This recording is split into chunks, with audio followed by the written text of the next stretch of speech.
देख रहे हैं चैलेंज न्यूज। मैं नैन्सी प्रजात। देखते सुबह की 10 ताजा खबरें।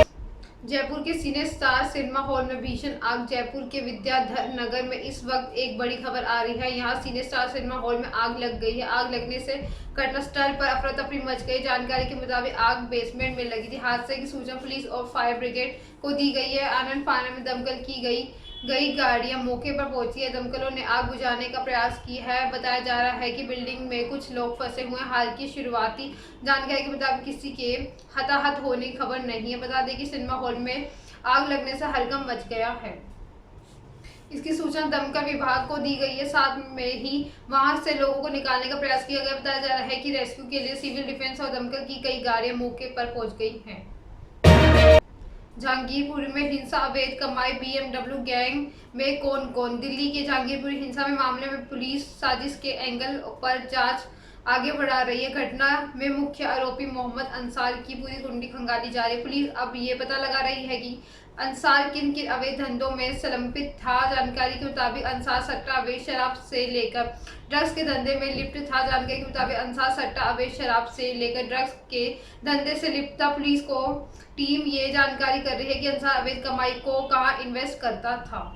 बताते हैं कि अंसार अवैध कमाई को प्रॉपर्टी से लगाता था। इसके अलावा यहाँ भी पता किया जा रहा है कि अंसार के साथ कितने लोग काम करते हैं। क्या हिंसा की पहले से साजिश रची गई थी। फोटो में बीएमडब्ल्यू गाड़ी नजर आ रही है। वो दक्षिण दिल्ली के व्यापारी की थी।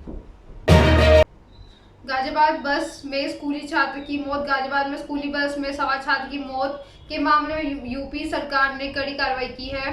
स्कूल बस की खिड़की से बाहर झांकने के दौरान 10 साल के बच्चे की मौत के 2 दिन बाद यूपी के मुख्यमंत्री योगी आदित्यनाथ के निर्देश पर परिवहन विभाग के 3 अफसरों को शुक्रवार को निलंबित कर दिया गया। इसके साथ ही पुलिस ने सोशल मीडिया मंचों के जरिए विरोध प्रदर्शन का आह्वान करने के आरोप में शुक्रवार को 51 लोगों पर केस दर्ज किया है।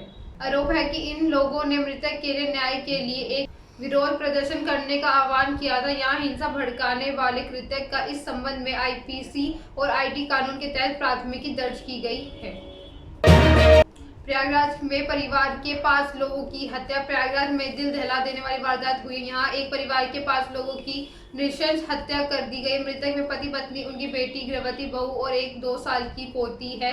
वहीं अपने मां के पास सो रही 5 साल की बच्ची खटिया के नीचे छिप गई थी। शायद अंधेरे होने की वजह से हत्यारे उसे देख नहीं सके, वहां बच गई। सिर्फ यही नहीं, वारदात के बाद हत्यारों ने घर में आग लगाने की कोशिश की। वारदात शहर मुख्यालय में 40 किलोमीटर दूर थरवई थाना क्षेत्र में खेवराजपुर गांव में विभत्स हत्याकांड पर देश की कानून व्यवस्था पर सवाल खड़े हो गए। योगी सरकार ने मामले की गंभीरता से लेते हुए लखनऊ एसटीएफ को इस पूरे मामले की जांच सौंप दी है। लखनऊ एसटीएफ प्रयागराज के लिए रवाना हो गई। वहीं प्रसपा मुखिया शिवपाल यादव पीड़ित परिवार से मिलने के लिए प्रयागराज के लिए निकल गए हैं। पाकिस्तान में शरीफ सरकार में सत्ता संघर्ष। इमरान सरकार को गिरा कर सत्ता में आई पाकिस्तान में नई शहबाज सरकार में सत्ता संघर्ष शुरू हो गई। इस बार सरकार के खिलाफ उसके एलियांस पार्टी ने सवाल उठाना शुरू कर दिया। शहबाज कैबिनेट में जगह नहीं मिलने की बात कह कर पाकिस्तान पीपुल्स पार्टी के सह अध्यक्ष आसिफ अली जरदारी और जमात उलेमा इस्लाम एफ के प्रमुख मौलाना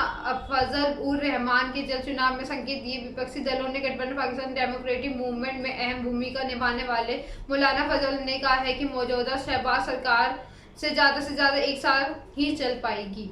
पाकिस्तान की सरकार में किंग मेकर की भूमिका निभाने वाले जरदारी नई कैबिनेट में एमक्यूएम, अवामी पार्टी और ब्लूज पार्टियों को स्थान नहीं मिलने से नाखुश हैं। पीपीपी का कहना है, इमरान सरकार को हटाने में जिस पार्टी ने हमारा साथ दिया उन पार्टियों को कैबिनेट में उचित जगह नहीं दी गई है। जल्द अंजाम तक पहुंचेगी जंग। रूस यूक्रेन जंग को 55 दिन से ज्यादा हो गए। दोनों देशों में सेनाओं को इस युद्ध का खमियाजा भुगताना पड़ रहा है। हजारों सैनिक मारे गए हैं। यूक्रेन झुकने को तैयार नहीं है। वहीं जंग के 2 महीने बाद भी रूसी सैनिक यूक्रेन पर कब्जा नहीं कर पाए हैं, जिससे उन्हें शर्मिंदगी का सामना करना पड़ा। हाल के पश्चिमी देशों के अधिकारियों का कहना है कि रूस का यूक्रेन पर कब्जा लगातार बढ़ रहा है। साथ ही रूसी सैनिकों की तादाद 1 के मुकाबले 3 की है। शुरुआती हमले में एक के बाद भले ही रूसी सैनिकों को कीव से पीछे हटना पड़ा है, लेकिन जनरल अलेक्जेंडर डार्नोकेव के कमांड लेते हैं रूस की जीत का चांस बढ़ गया है। आगरा में पुलिस चौकी पर नाइजेरियन का हंगामा। आगरा के थाना जगदीशपुरा के आवास विकास सेक्टर 4 चौकी पर सुबह एक नाइजेरियन हंगामा करने लगा। चोरी के मामले की शिकायत करने पर नाइजेरियन नशे में लग रहा था। उसने कई पुलिसकर्मियों में जमकर अभद्रता की। एक और वीडियो बनाने पर पत्रकार का मोबाइल छीन लिया। नाइजेरियन के हंगामे को देखते हुए लोगों की भीड़ जुट गई। चौकी पुलिस ने उसे घेर कर पकड़ा और थाना पहुंचाया। उससे बातचीत कर पुलिस जानकारी जुटा रही है। जानकारी के अनुसार जगदीशपुरा थाना के आवास विकास सेक्टर 4 में एक बिल्डर को निर्माणाधीन बिल्डिंग में नाइजेरियन युवक किराए पर रह रहा था। उसका आरोप है कि उसने 1,44,000 रुपए बिल्डर को किराए के रूप में इकट्ठा दिए हैं। अब उसे हटाने के लिए उसका सामान चोरी किया गया है, मारपीट की गई। चौकी प्रभारी पंकज ने उसे तहरीर देने को कहा है तो तहरीर पर दूर की बात वह चौकी के अंदर भी नहीं जा रहा है। उसकी भाषा ना समझ आने के चलते पूरी जानकारी नहीं कर पा रही है। यूपी के लिए कॉमन सिविल कोड जरूरी। गृह मंत्री अमित शाह ने शुक्रवार को देश के सभी राज्यों में कॉमन सिविल कोड लागू करने के संकेत दिए हैं। वो भोपाल दौरे पर थे। इस बयान के बाद यूपी के भी माहौल बनने लगा है। यूपी सरकार में डिप्टी सीएम केशव प्रसाद मौर्य का कहना है कि उत्तर प्रदेश में भी कॉमन सिविल कोड लागू होना चाहिए। उन्होंने कहा है कि सभी के कॉमन सिविल कोड की मांग करने के साथ ही इसका स्वागत भी करना चाहिए। उत्तर प्रदेश सरकार भी इस दिशा में सोच रही है, हम इसके पक्ष में हैं। देश की पहलवान बेटियों ने किया कमाल। मंगोलिया के उलान बटोर में 19 अप्रैल को आयोजित हो रही 35वीं एशियन रेसलिंग चैंपियनशिप में अंशु मलिक राधिका ने रजत पदक जीते, जो मनीषा ने कांस्य पदक हासिल किया। भारतीय महिला पहलवान अंशु ने 57 भारत वर्ग के फाइनल में ये उपलब्धि हासिल की है। तो 65 भारत वर्ग में राधिका ने, वहीं मनीषा ने 62 भारत वर्ग में ऐसा कारनामा कर दिखाया। हरियाणा के जीत जिले में मौजूद निरानी गांव में 20 वर्षीय अंशु पहलवान परिवार से ताल्लुक रखती है। इससे शुरू से ही वह घर में पहलवानी का माहौल था। अंशु के पिता धर्मी मलिक अंतर्राष्ट्रीय पहलवान रह चुके हैं, CISF के लिए काम करते थे। पिता के अनुभव पर गाइडेंस की वजह से बेटी अंशु को इसी क्षेत्र में आगे बढ़ने का मौका मिला। बता दें कि अंशु के रेसलिंग ट्रेनिंग निरानी स्थित Chaudhary Bharat Singh memorial sports school में हुई है। अंशु ने रेसलिंग कोच जगदीश और रामचंद्र पवार से की है। Indian Idol 12 fame Anjali Gaikwad और धोखाधड़ी का आरोप। Indian Idol 12 fame Anjali Gaikwad मुश्किलों में घिरती नजर आ रही। इंस्टाग्राम के फेमस इन्फ्लुएंसर ने अंजलि पर धोखाधड़ी का आरोप लगाया।